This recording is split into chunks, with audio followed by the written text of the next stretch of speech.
Police ने मुझे गोली मार दी। सब पे उल्टी सीधी गोली चला रहे थे और मेरे भी लग गई गोली। मुझे कुछ नहीं चाहिए, मुझे इंसाफ चाहिए। इंसाफ ये चाहिए, जिनने गोली मारी है उसे चाहिए। कितनी देर गुफ्तगू रही अपने भाई से?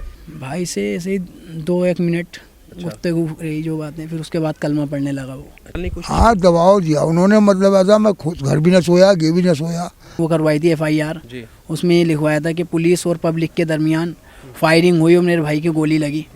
तो उन्होंने इस चीज़ को हटवा दिया, दबाव पड़वा प्रेशर डाल के अपना।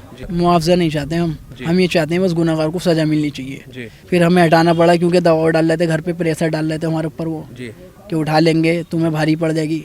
जिसने भी गोली चलाई है या चलवाई उसे सज़ा मिलनी चाहिए। दोस्तों, संभल के सराय तरीन में हूँ और आज मैं यहाँ पहुँचा हूँ बिलाल के घर।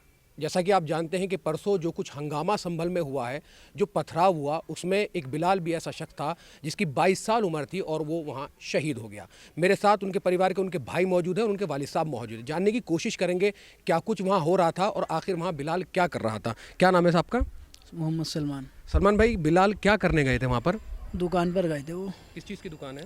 कपड़े की शॉप है। अच्छा, कपड़े की शॉप है। तो आपको कैसे पता चला कि बिलाल के गोली लग गई है? वो फ़ोन आया था मेरे पास, कॉल आई कि भाई आ जाओ हसीन अस्पताल में। किसकी कॉल आई थी? एक आदमी की आई थी, कॉल करवाई थी भाई ने ही, नंबर बता के मेरे भाई को बुलाओ। तो मैं गया वहाँ पर, मैंने कहा भाई क्या हुआ, तू तो दुकान पे गया था। तो वो यही बता रहा है कि भैया मैं दुकान पे गया था, मगर वहाँ पर खबर मिली कि माहौल बिगड़ा हुआ है यहाँ का, कि घर को जाओ, घर की तरफ को चलो। अब मैं वहाँ को चला, पुलिस और पब्लिक के दरमियान फायरिंग और पथराव हो रही था। पुलिस ने मुझे गोली मार दी। सब पे उल्टी सीधी गोली चला रहे थे और मेरे भी लग गई गोली। अच्छा, एक गोली लगने के बाद कितने वक्त तक वो जिंदा थे? आपसे बात हुई है और मतलब किस वक्त उनका इंतकाल हुआ और कौन सी एग्जैक्टली ऐसी जगह थी जहाँ उनके गोली लगी थी? जगह तो यहाँ कमर में लगी थी, यहाँ से निकली थी। अच्छा। रील की हड्डी में लग के यहाँ से निकली थी उसके। और टाइम में जब मुझे खबर मिली, मुझे तो इतना पता नहीं किस टाइम लगी थी। फिलहाल मैं 11 बजे करीब वहाँ पर गया था। अच्छा। अस्पताल के अंदर। कितनी देर गुफ्तगू रही अपने भाई से? भाई से ऐसे ही 2-1 मिनट गुफ्तगू रही जो बातें, फिर उसके बाद कलमा पढ़ने लगा वो। अच्छा, हॉस्पिटल में ट्रीटमेंट एकदम दिया जा रहा था या उसको ले लिया गया था या कोई देरी थी, ताखीर की गई थी? मेरी बात हो रही थी उससे, बात चल रही थी मेरी। नहीं, मतलब हॉस्पिटल में जब लेके गए थे, हॉस्पिटल तक पहुंच गए थे वो? और अच्छा, हॉस्पिटल में तो वही बात डॉक्टरों ने एकदम ट्रीटमेंट शुरू कर दिया था?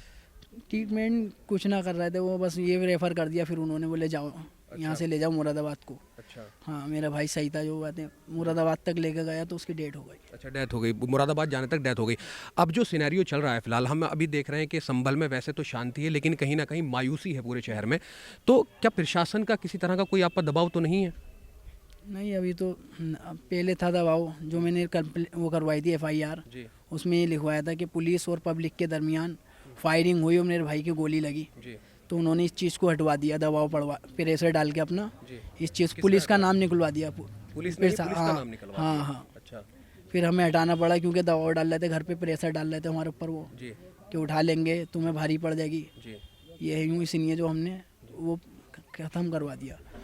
परेशान बहुत हैं, आपका दर्द नहीं बांटा जा सकता है क्योंकि आपके यहाँ फौतगी हुई है। मैं ये जानना चाहता हूँ कि जब आपके परिवार में यहाँ तक दबाव डालने के लिए पुलिस वाले आपके घर तक आए थे? हाँ, घर तक आए थे, कई दफ़े आए। अच्छा, क्या बोला उन्होंने? रात को 3 बजे तक आए वो। अच्छा। वो यही बोल रहे थे कि अभी तो हमारा है, फिर आओगे तुम ही आओगे। अच्छा। वो लेडीज़ पुलिस को ही बुलाएंगे। सुबह आए थे तो यही बात कह रहे थे कि लेडीज़ पुलिस आ गई। अच्छा। अगर नहीं मानोगे तो ये है, यूँ है, हमें तुम्हें भारी पड़ सकती है, तो इसलिए हमने कटवाना पड़ा नाम। जी, आपकी उम्र क्या है सर? मेरी उम्र 24 साल करीब। 24? आपसे छोटे थे वो? 22 साल। हाँ, मिला 22 साल छोटे। भाई, जो भाई होता है वो बहुत बढ़िया दोस्त होता है, तो उनके जाने के बाद हम भी समझ सकते हैं जो आपका दर्द है वो बांटा नहीं जा सकता है। लेकिन क्या कुछ उम्मीद है, क्या चाहते हैं कि प्रशासन से कोई मतलब किसी चीज़ का मुआवजे की मांग या किस तरह की कुछ चाहते हैं? क्या चाहते हैं प्रशासन से, सरकार से, जुडिशरी से, क्या चाहते हैं सर? मुआवजा नहीं चाहते हम ये चाहते हैं बस गुनहगार को सज़ा मिलनी चाहिए। जिसने भी गोली चलाई है या चलवाई उसे सज़ा मिलनी चाहिए। क्योंकि भाई हमारा गया, हम जान सकते हैं कितनी तकलीफ हो रही है, हमें इंसाफ चाहिए। बिल्कुल सर, वहाँ पर जो सिनेरियो चल रहा था, क्योंकि सोशल मीडिया के माध्यम से हमने देखा है, बहुत सारी वीडियो ऐसी हैं कि कहीं भी एक बार भी ऐसा नारा सुनने को नहीं मिलता है कि नारे तकबीर अल्लाह अकबर, लेकिन विष्णु जैन जो बहुत सारे लोग अपने साथ लेके आता है, उसके साथ हम सुनते जय जय सार के नारे लगाए जा रहे थे। तो क्या इसके पीछे की वजह ये माने कि कहीं ना कहीं वो मुस्लिम लोग जो वहाँ इकट्ठा थे उसकी वजह से लोग प्रोवोक हो गए और उसकी वजह से ये हंगामा हो गया? खैर, मुझे तो इस बारे में पता नहीं क्योंकि मैं वहाँ पर मौजूद नहीं था। बस यही पता है कि सर्वे करने आए थे वो, मस्जिद में घुस रहे थे, इसीलिए जो है ये झगड़ा शुरू हुआ। ठीक है, बहुत बहुत शुक्रिया। मेरे साथ उनके वालिद साहब मौजूद है। क्या नाम है चाचा आपका? मोहम्मद हनीफ। मैं ये जानना चाहता हूँ कि आपने आपका जवान बच्चा खोया, कि यही कहा जाता है कि जवान बच्चा जो होता है बाप का बुढ़ापे में सहारा होता है, और वो जो आपकी तकलीफ़ है वो मतलब आप ही जान सकते हैं कि कैसी तकलीफ़ है। तो आप क्या एक अपील करना चाहते हैं सरकार से, या आपको क्या उम्मीद है कि सरकार आपको इंसाफ दिला पाएगी या नहीं? मुझे कुछ नहीं चाहिए, मुझे इंसाफ चाहिए। कैसा इंसाफ चाहिए? इंसाफ ये चाहिए, जिनने गोली मारी है उसे चाहिए जी। बस। तो ये प्रशासन के लोग आए थे तो उन्होंने आपको भी मतलब प्रेशराइज करने की कोशिश की, मतलब प्रेशर डालने की कोशिश? हाँ, दबाव दिया उन्होंने। मतलब ऐसा मैं खुद घर भी न सोया, गे भी न सोया, दूसरा लौंडा भी न सोया। मतलब ऐसा हम बाहर रहे, मतलब ऐसा घर में रही वो। अच्छा, आप इतना प्रेशर था कि आप लोग घर पे नहीं सो पाए? ना ना ना, रात नहीं सोया हम बिल्कुल भी। कोई नहीं सोया, न लौंडा सोया न मैं सोया, वो डाल रहे थे। दोस्तों, दरअसल शिद्दत बहुत है और तकलीफ़ बहुत है। एक शायर ने कहा है कि कितने मजबूर हैं हम अपनी अना के हाथों, हम लुटे, हम पिटे और हम ही तलबगार भी हैं।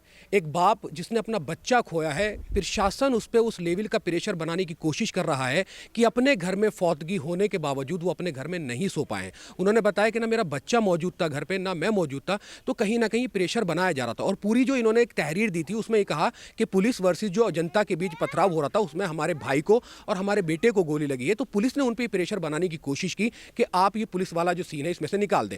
हालांकि स्थिति बहुत कंट्रोल है, जगह जगह पर पुलिस वाले हैं, लेकिन जो तकलीफ इनके घर वालों की है और इससे पिछली फैमिली से भी जो हमने बात की, उन तमाम लोगों ने ये कहा है कि हमें कुछ नहीं चाहिए, हमारे पास अल्लाह का दिया सब कुछ है। और एक मैसेज वो ये कन्वे करना चाहते हैं कि इन लोगों को उनसे कुछ नहीं चाहिए। नरेशन ये कुछ गलत नहीं फैलाना चाहते, लेकिन जिन लोगों ने गोलियां चलाई हैं और जवान मौतें हुई हैं, उनके जो जिम्मेदार हैं उनको सख्त से सख्त सज़ा मिलनी चाहिए। यही इनकी डिमांड है और इन तमाम लोगों को जो है वो सज़ा का जो है प्रावधान होना भी चाहिए, क्योंकि जिस तरह का एक माहौल हुआ है। तो दोस्तों, आपने देख लिया कि बिलाल का घर है सराय 3 का। इससे पहले हम हयात नगर में गए थे और अभी आगे जो फैमिलीज रह गई हैं जिनके यहाँ फौतगी हुई है उनसे भी कोशिश करेंगे, क्योंकि अब तक जो टोटल काउंट है वो लगभग 7 लोगों का बताया जा रहा है कि संभल में जो ये दुर्घटना हुई है, संभल में जो ये हंगामा हुआ है, इस हंगामे में 7 लोगों की अब तक जान जा चुकी है।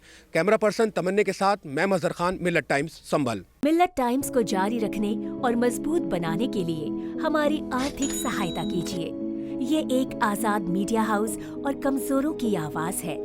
आप हमें देखें, सुने, पढ़ें और हर महीने ज्यादा नहीं, सिर्फ 100 रुपए से मदद करें। डिटेल्स डिस्क्रिप्शन में मौजूद हैं।